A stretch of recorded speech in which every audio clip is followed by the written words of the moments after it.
Welcome back to the deep dive. We dig into those connections you might miss, the surprising stories behind the big cultural moments. Yeah, that's what we do. And today, wow, we're tackling one. That phrase, the one that basically owned the summer of 2024.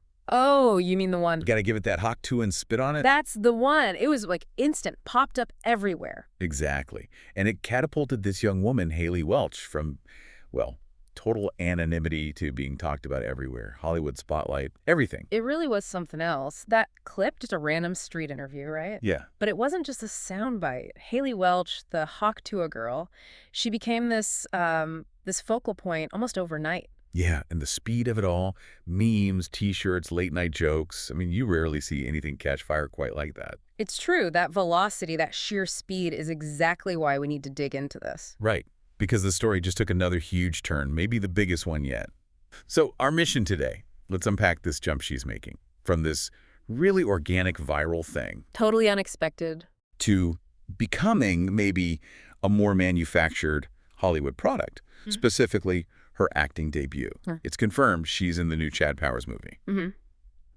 So we got to ask, is this just Hollywood grabbing onto a fleeting trend, a flash in the pan, or is she actually maybe rewriting the playbook for how you get famous now?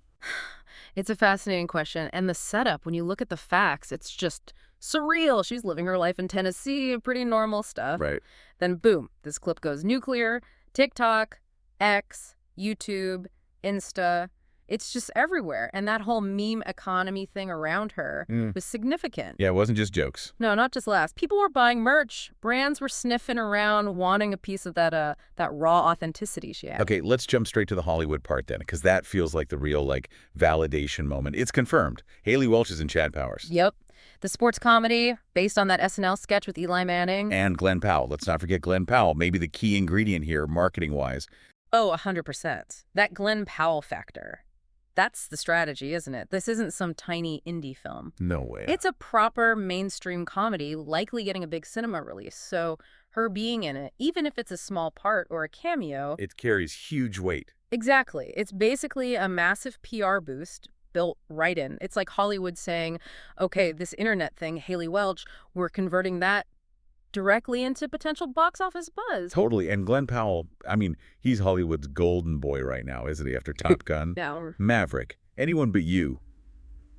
People are throwing around the next Tom Cruise line. They are. So putting her in a film with him, that's not just random casting. It's smart marketing. It's almost like arbitrage. Arbitrage. I like that. Explain that a bit. Well, they're essentially buying instant name recognition, instant cultural relevance, probably for not a huge amount of money compared to, say, another known actor. Right, for her specific role. Yeah. Just having the Hawk Tuah Girl attached means Chad Powers gets talked about online, everywhere, way before they even drop a trailer. Yeah. It mixes his real star power with her very immediate, maybe temporary internet fame. It's clever, but it's also easy to just see it as, a cold business calculation.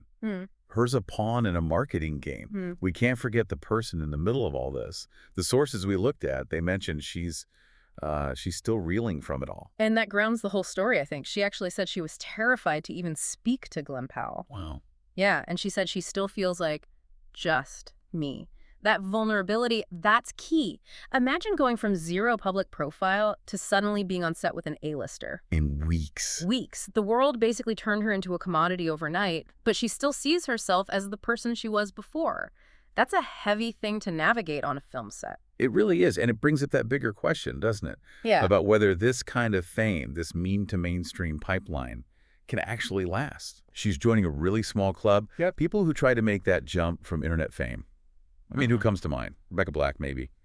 But Friday was, it was notoriously bad. It was different, yeah. Or maybe Addison Rae, more recently. Okay, Addison Rae's an interesting comparison. But see, that's where the risk is clearer, I think. Addison Rae, she was already a massive influencer. She'd spent years building a huge following, very deliberately, across platforms. Then she leveraged that into acting. Right, she had a built-in audience, a brand. Exactly. Welch, she's different. She was like accidental fame, a lightning strike, one spontaneous, kind of shocking 7-second moment. So the challenge is huge. Hollywood needs reliability, craft. Can she deliver consistently? The internet loved her for one authentic, unexpected burst. Mm-hmm. The studio system, it needs range consistency. And she doesn't have that pre-built fan base that'll follow her just anywhere into anything that isn't Hawk Tuah related. That authenticity point is the real tightrope walk here. And think about it culturally. The fact that Hawk Tuah might actually be in a major movie, that just cements how fast internet slang becomes, well, just slang. We've seen it before, like On Fleek, or what was that other one? Yeah, but those were just phrases, abstract things floating around. Good point. What's different here? Hailey Welch is the meme. She's the human embodiment of it, the physical form of the joke. Which means her initial fame felt really genuine because she wasn't trying for it. She wasn't grinding on TikTok for years. No, fame just kind of smacked her in the face, and that's why Hollywood getting involved feels so precarious. Not so. Because when the big studio machine takes that real, raw moment and tries to package it, manufacture it, it risks killing the very thing people liked in the first place. The authenticity. Exactly. If she shows up too much, if the joke feels forced, she just gets stuck being the meme girl forever, and then where does she go from there? Okay, so we've talked about the strategy. Hollywood's changing logic. Let's dig into the why a bit more. Why cast her? It's not just buzz. You said it's financial. Oh, absolutely. Think about marketing budgets. Oh. How much does it cost to launch a movie? Trailers, ads, press tours. It's insanely expensive. Millions and millions. Right. So when they cast someone who is already viral, what they're doing is slashing their customer acquisition costs, their keep. Okay, break that down. They're basically buying an audience's attention for cheap. People already know her, or the meme at least. That guarantees tons of free media coverage, online chatter, before they spend a single dollar on a TV spot. So her casting is like a marketing shortcut. Pays for itself by cutting down on other ad spending. Pretty much. It's designed to get attention instantly and hopefully cost-effectively.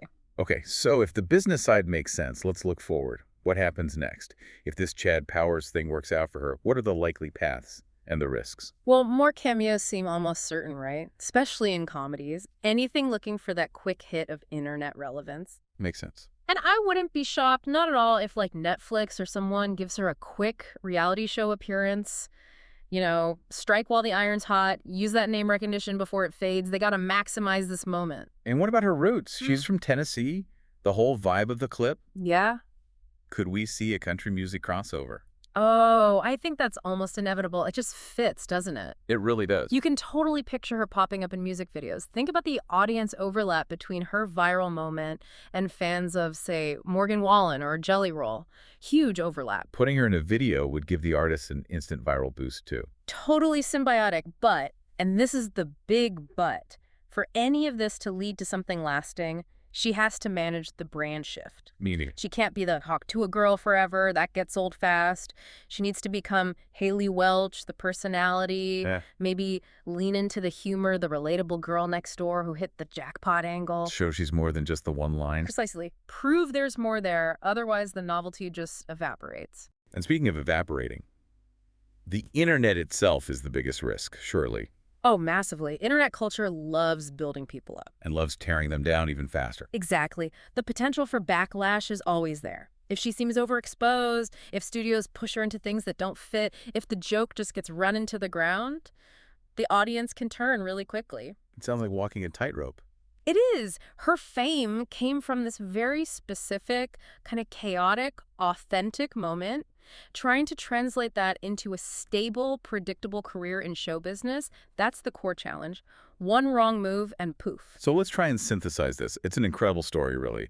From a random street interview, one phrase, unforgettable phrase, to being on a Hollywood set with one of the biggest movie stars on the planet.